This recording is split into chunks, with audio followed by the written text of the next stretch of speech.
हमारे साथ केडियानोमिक्स के फाउंडर सुशील केडिया जुड़े हैं, उनसे समझते हैं कि उन्हें अब बाजार कैसा लग रहा है। और Sushil ji, good morning. Wedding season आ रहा है, तो वीरेदी वेडिंग या वीरेदी शादी के लिए हो जाए तैयार। अब निफ्टी, बैंक निफ्टी पर क्या व्यू रहेगा? नहीं, ऐसे हर रोज वीरेदी वेडिंग नहीं होगी, एक दिन ही होगी। और वो जब हम 27,800 पे पहुंचेंगे उस दिन मानेंगे वेडिंग हो गई। एक बार फिलहाल जो बाजार माइनर करेक्टिव मोड में है, इंडाइसेस की मैं बात कर रहा हूँ, इंडिसेस की, तो हो सकता है 25,750 25,800 तक निफ्टी डिप ले ले शायद। ये फेड को लेके जो लोग मतलब लंगर सा बंध जाता है जब फेड की मीटिंग आती है। Taken for granted interest rate cut तो होगा ही। US yields 1 month, 3 months, 1 year, 5 year, 10 year, 30 year सारे के सारे ऊपर जाने की चार्ट पैटर्न्स बन चुकी है। फेड लगातार डिसअपॉइंट करेगा, इस थीसिस से हम काम कर रहे हैं। तो अराउंड द फेड इवेंट एक छोटा सा और सॉफ्ट पैच बाकी है करेक्शन का। ग्लोबल मार्केट्स की करेक्शन जो है वो थोड़ी सी ज्यादा अग्रेसिव हो सकती है अगले 4-5-7 दिन। अब उसको लोग जस्टिफाई कर देंगे फेड ने डिसअपॉइंट किया या हॉकिश बोल गया। कॉस्पी, निकी, डैक्स, फुटसी, S&P, नैस्डैक सबकी चार्ट टूट चुकी है। तो थोड़ा सा और वहां पे 3-4-5% तक का करेक्शन बाकी है। इंडिया 1-1.5% ही करे इंडिसेस पे, और उसके बाद हमारी तेजी शुरू हो। इसमें एक एडिशन करना है अनुज। जो रिसेंट ट्रेडिंग टॉप्स बने हैं यूएस इंडिसेस में, मेरे को लगता है 3-4% के और फर्दर करेक्शन के बाद वापस इनमें एक नया हाई आए, और एशियन मार्केट्स में नहीं आए। डैक्स में भी आ सकता है नया हाई। और निफ्टी ने चूंकि किसी का साथ नहीं दिया, निफ्टी अपनी धुन में चला जा रहा है लास्ट 1 साल में, निफ्टी भी एक नया हाई मारे। ये हमारा ग्लोबल थीसिस है। रेट्स बढ़ेंगे, dollar index will shoot up like anything. और ये दोनों का जस्टिफिकेशन होगा कि यूएस इकोनॉमिक डेटा अगले 3-4 महीने में एक्सेसिवली स्ट्रांग होगा बिफोर रिसेशनरी फियर्स रिटर्न। तो शॉर्ट टर्म में एक बार तुरंत के तुरंत चढ़ के अब भी निफ्टी ले ले, ऐसी चार्ट नहीं लग रही है। सेक्टर रोटेशंस बहुत स्ट्रांगली हो रहे हैं, और बहुत बड़े बड़े कॉल्स अलग अलग सेक्टर्स में बड़े बाइज और बड़े सेल्स के बन रहे हैं। तो इंडेक्स का मूवमेंट बड़ा कंप्रेस्ड, सप्रेस्ड है, और बहुत बड़ी बड़ी चाल इंडिविजुअल सेक्टर्स और स्टॉक्स में दोनों तरफ बन रही है। ओके, तो एक बात बताइए, आईटी पर क्या व्यू बन रहा है? कुछ सेंस बन रही है क्या कि एक अगर AI reversal trade play out हो रहा है अमेरिका में, तो जो ट्रेडिशनल आईटी सर्विस प्रोवाइडर्स है वहां पर पैसा है। निफ्टी आईटी 200 मूविंग एवरेज पर भी है। यहाँ पर क्या व्यू रहेगा आपका? क्षमा करेंगे, थोड़ी सी स्पष्ट बात करने की जरूरत और आदत हमें दोनों ही है। ये अगर मगर से कोई मतलब नहीं, आईटी में सीधा सीधा वन वे अप ट्रेंड बनता जा रहा है, और ट्रेंड स्ट्रॉन्गर होता जा रहा है। तो कौन सी स्टोरी इसको जस्टिफाई करेगी, वो स्टोरी अपने आप सामने आ जाएगी। पर एआई का बबल करेक्ट होगा, वापस एनवीडिया नया हाई मार सकता है, तो उसके कारण हमारे इन्फोसिस, विप्रो के प्राइस चेंज हो जाएंगे, ऐसा नहीं है।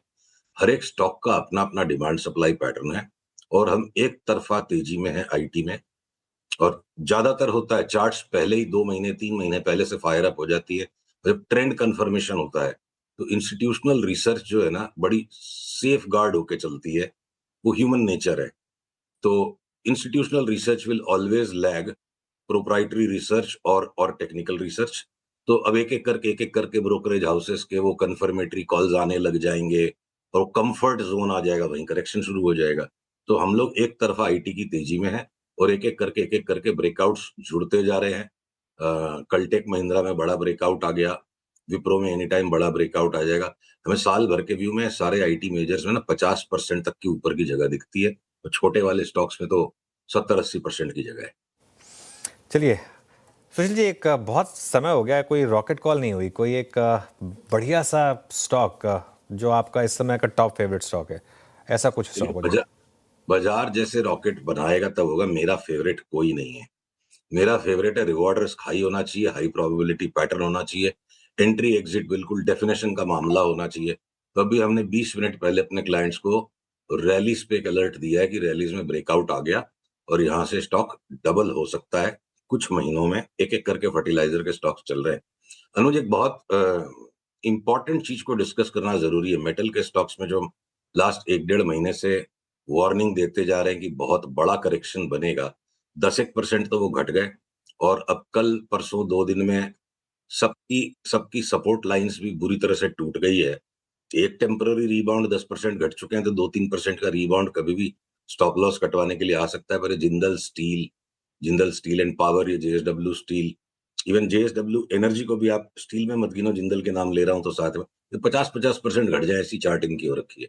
टाटा स्टील 100 रुपए के नीचे चला जाए, रातों रात नहीं होंगे, सब 6-8 महीने के कॉल है। हिंडाल्को में बड़ी डाउन मूव आ गई है, स्टार्ट हो चुकी है, वो ट्रेंड स्ट्रेंथन होते जा रहा है।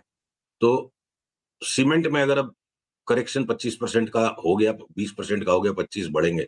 सेक्टर रोटेशंस और स्टॉक रोटेशंस की गेम है, और इंडेक्स को ठीक है देखना हमारी विवशता है। तो मेटल्स के कॉल को मैं आज एम्फसाइज करना चाहता था कि सबकी चार्ट्स में तगड़ा ब्रेकडाउन आ गया है।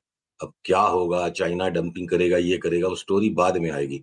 कोई ना कोई दबा के बेचे जा रहा है, और जिसके कारण ये ट्रेंड सबके रिवर्स हो चुके हैं और डाउन ट्रेंड स्ट्रेंथन होने लग गए मेटल स्टॉक्स के। ये रैलीज के ट्रेड में आप स्टॉप लॉस क्या रखेंगे, क्योंकि आपका डबल का व्यू है? अनुज, वो हमारे क्लाइंट्स की प्रिविलेज है, अपने अनुसार। और देखिए क्या है ना, स्टॉप लॉस और अंडरवेयर सबको जरूरी है प्रोटेक्शन के लिए, पर सबका अंडरवेयर तो सेम नहीं हो सकता ना। कोई ने 1 लाख शेयर लिया, उसका स्टॉप लॉस अलग होगा, 10,000 वाले का अलग होगा। तो ये स्टॉप लॉस हर आपके दर्शक को अपनी बर्दाश्त करने की शक्ति और अपनी पोजीशन की साइज के अनुसार चुनना पड़ेगा। ओके, चलिए, मेटल स्टॉक्स की बात हो गई, आईटी की बात हो गई, कैपिटल मार्केट से जुड़े जो स्टॉक्स हैं उनमें क्या व्यू रहेगा अब? एमसीएक्स, बीएसई, सीडीएसएल, इन सब स्टॉक्स में? तो सीडीएसएल पे कल हमने अपने क्लाइंट से डिस्कस किया कि एक बार हम सीडीएसएल से अपना एक्सपोजर हटा लेते हैं।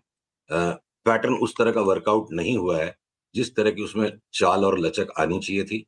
एक बार विड्रॉ हो रहे हैं हम उसमें से, और विड्रॉल का मतलब देखिए, अगर पीसीआर स्क्रीन पे मेरी चार्ट दिखा सके, ये ना बहुत ही सॉफ्ट राइज आया सीडीएसएल में, संदेहास्पद हो गया है। जब तक ये 1710 के ऊपर नहीं चलेगा, हम अपनी लॉन्ग रिज्यूम नहीं करेंगे, और अगर किसी कारण से 1540 तोड़ गया, तो हम हो सकता है सीडीएसएल में शॉर्ट भी हो जाए। जो हर एक सेक्टर में हो रहा है कि सारे स्टॉक्स अलग अलग अलग अलग अपनी धुरी पकड़ रहे हैं, वहीं बीएसई में अभी भी बिल्कुल ऊपर का ट्रेंड बना हुआ है। क्या पता 100-150 रुपए का एक प्रॉफिट टेकिंग करेक्शन आ जाए।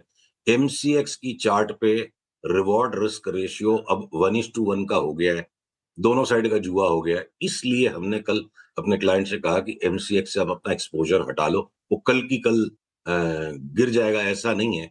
रिवॉर्ड रिस्क रेशियो इंफीरियर, और जहां पे मेरे को 4 के 5 के 7 के रिवॉर्ड रिस्क रेशियो मिल रहे, we are moving money there. अब कैपिटल मार्केट स्टॉक्स के अंदर अगर आपके ये जो एएमसी स्टॉक्स है, ये सारों का टॉप हो चुका है।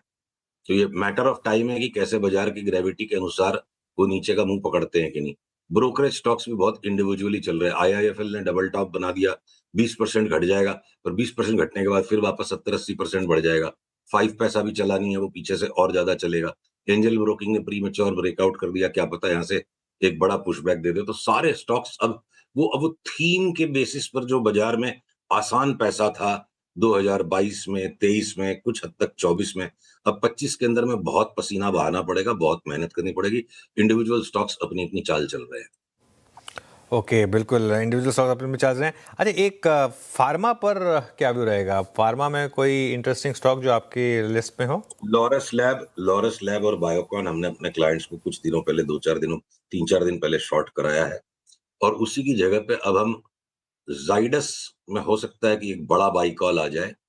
जाइडस की चाल थोड़ी स्मूथ कम है, तो ये एफ&ओ में होते हुए भी हमने रिकमेंडेशन ये रखा है, डिलीवरी लेके बैठो तो 50-60% पैसा बनेगा इसमें। ये हो गए थोड़े से सेकंड टीयर फार्मा स्टॉक्स।